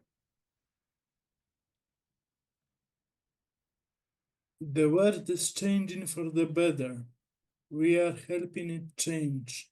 There is a no we are there is peace between farmers and the fake Northmen. Settlers. Yeah, settlers. Yeah. It's getting better, and now you can join the better world that we are helping to build anew, and you can remember your fallen comrades, that family and friends and song. I know such song I could sing for you if you wished. For an example, it can get better. It will get better. And please join the parade. Because I was thinking that all this talk about death and made me remember the song the Black Parade from My Chemical Yeah, Romance, yeah. and it I have a question above table. I have a question for the three of you.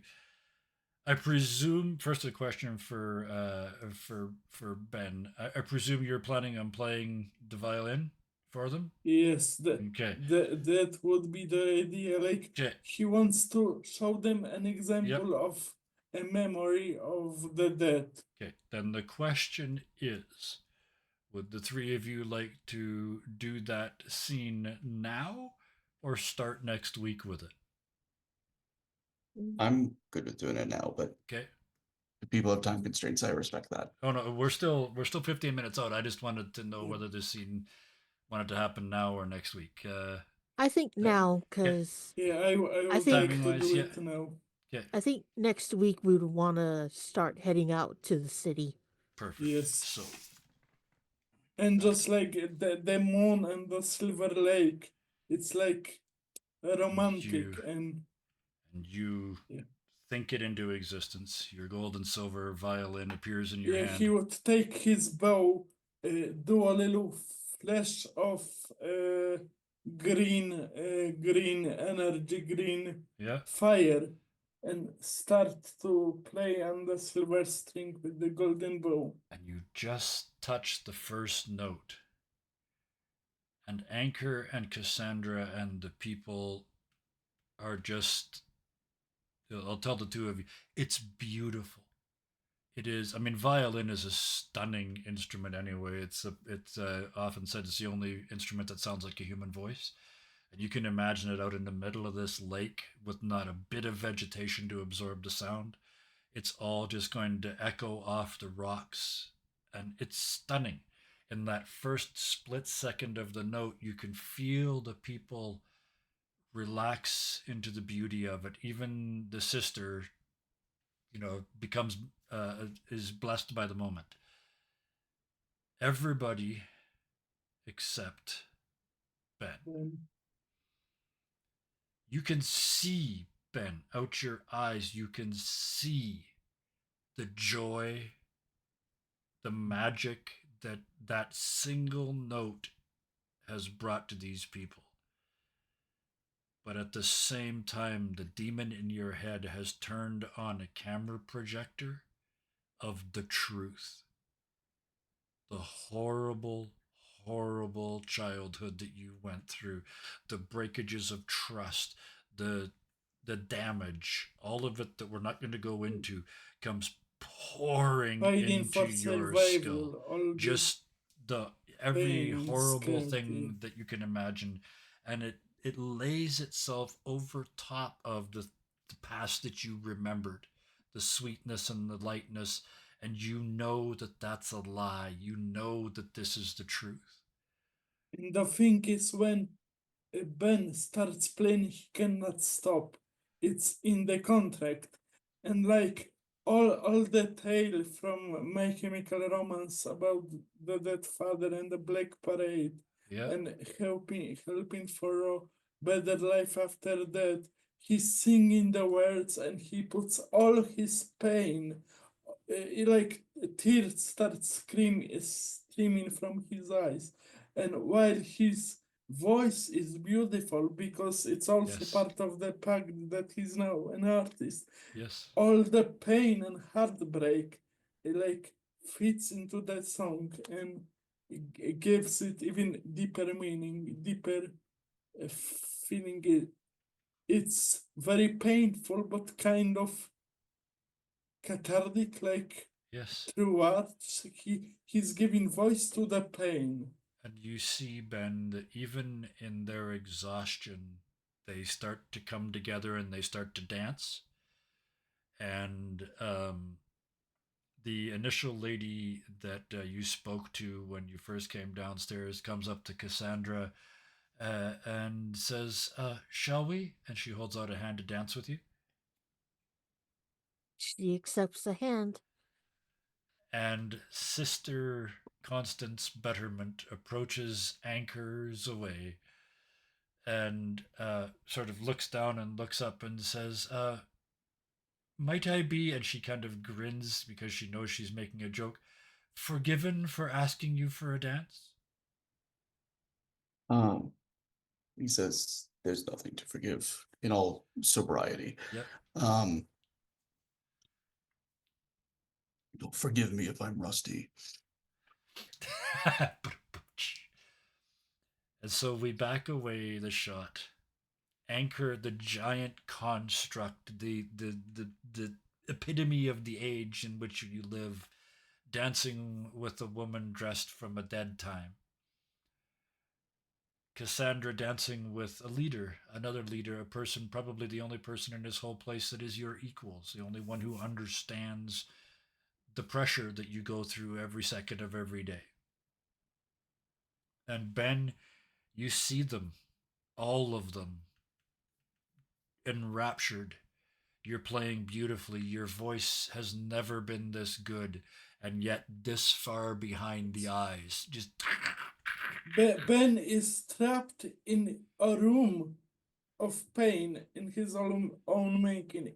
In in his mind, it's like in the movie Get Out. He sees it, but he's way deep down in his own prison of pain and hell, and and he's literally suffering for his art. the camera zooms in and in and in and in on Ben's face, closer and closer and closer until we see one tear fall from his eye. And whether it's the magic or the moment or the reflection of the surface of the lake, it's silver as it runs down his cheek. And that is where we will drop the curtain. I would like to do yes. one thing before Yep. you do that. Please do. Yep. I would like to spend a bond with Ben to Yeah. activate my Good Samaritan Yep. for the ability to know what is going on with him. Gotcha. Okay, so yeah, you look up, and I'm going to give you, because that's such a beautiful idea. You look over and see the pain in his eyes, and there's only one thing that causes Ben that much pain. You know the lie he agreed to, and as one, you and the sister turn and start to move towards him. Was that your goal? Is to, if you saw that, would you move towards him? No, No. he's Okay. just noting it for Okay. now. And maybe under his breath or just in his mind, he's like looking to the demon that's inside of Ben, Yeah. and there's like a promise made that isn't voiced aloud that he's going to have a reckoning with Anchor at some point. Yeah. Because I think Anchor and Ben have a bond between Yep. them, and there is some magic from the tattoo. Oh yes, absolutely. Yeah. And some magic from the friendship. So yeah, there is you a look bond. past. I love that. So yeah, we cut away. Oh, the reflection in the tear. Let's tie it all together. The reflection in the tear is Anchor staring through Ben at the demon in his head. Your time has come, or is coming. Beautiful. I love it. And that is better. And that is where we will drop the curtain on tonight. Whew, that was a good session. We had some funny bits at the front. We had some giggly bits, and then we got serious. And Kevin, because you always thank us first, so now I will thank you first. Thank you for an amazing game. I loved all the description you gave. There was so much beautiful, imaginative descriptions this session. I really loved the mind, whole thing with the light touching the things. It was really beautiful. Well, thank you very much, because that's something I caught myself not doing lately, and so I have started doing it again. So thank you for noticing.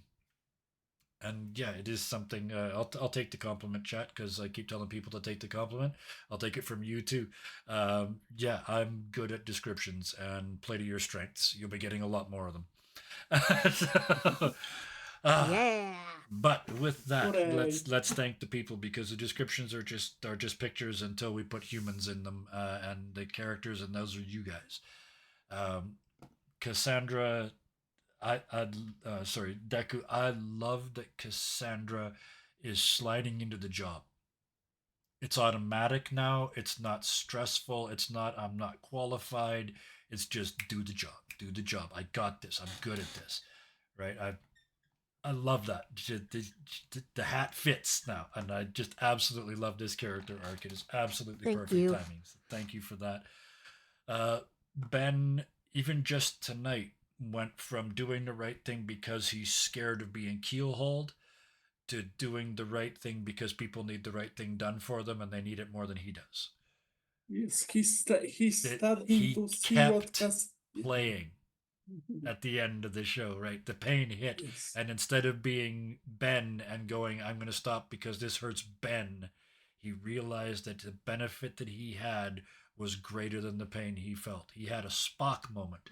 The needs of Yes, the many outweigh the needs of the few, or in this case, the one, right? It I was, think yeah. in this session, Ben started to understand what Cassandra is trying to do to the world, and he Yes. voiced his support for the idea Yes.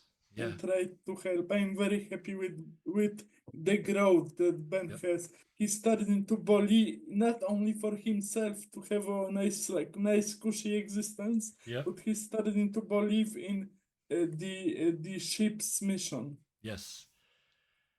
And Siosa Anchor has this wonderful way of being exactly the same but always different.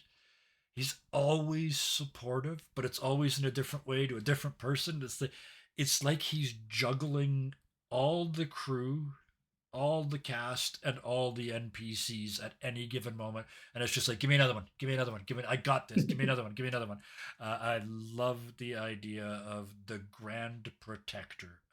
It is, and it's so well done. And at the same time, there's this character development, putting down the anchor tonight, realizing that you're visually terrifying to some people, um, realizing that the words were more important than what you look like. The I need to go help that lady because not because she's crazy, but because she needs help. Right? Anchor is this amazing. He doesn't change, but he also changes all the time, and I love it. So great character development. With that, I'm going to quickly remind everybody because it's not because I don't normally do it, but I'm going to tonight. We are up to starting next week 6 nights a week. So Monday night we're going to be doing our one shots. Tuesday nights is our Cyberpunk Red game with Bison as our GM. Thursday nights is Deviant Paradox with the apparently new Dark Lord GM Sarah at the commands. This is Friday for us here as we move our way forward into this Rapscallion adventure. Saturdays is Starsworn, right? Starsworn. We're making it all up on the fly, even the planets and the people that we're getting there. We're about to tomorrow night head into the world's smallest the universe's smallest revolution. And then Sunday night we hand things over to finish off the week to Siosa and our uh, medieval political uh, giant tree in the middle of the city adventure. Right now, the PCs are busy trying not to have the Iron Princess blown up. Yes, I was going to say when the Iron Princes are not the most dangerous thing in the game, you know you've got your party right where you want them. Oh, not by a long shot. So, as you may have noticed, that's 6 nights a week, and not one of them's D&D. So you can play whatever you want, folks. Play whatever game makes you happy, and whatever one fits the story you want to tell. Tune in Just have whenever you fun want. with your friends. Yes, play games. Go to the YouTube that someone was nice enough to put up there. Come to our Discord, which I'm putting up there now. If I can remember how to spell Discord, it's not a big word, Kevin. You can do it. There you go. I'm just a Roman goddess. It's because you're so naturally harmonious. You just have a hard time, you know. I have trouble being creative and logical at the same time, so I had to come back to logic to type a word that I know. Anyway, join us. We have fun. We're friends first who game next. 6 nights a week, but it's still friends first. Game second. Yes. And with that, we get to the important bit. Whether it's your gaming friends, your regular friends, your ungaming friends, gasp, or just people, the people you meet every day, please, if you have the energy, be nice to each other. It's a tiny price to pay, and it can be paid forward over and over and over again. So be nice, please. Good night. Bye bye. Good night. Goodbye, Dorde. Good night, Lori.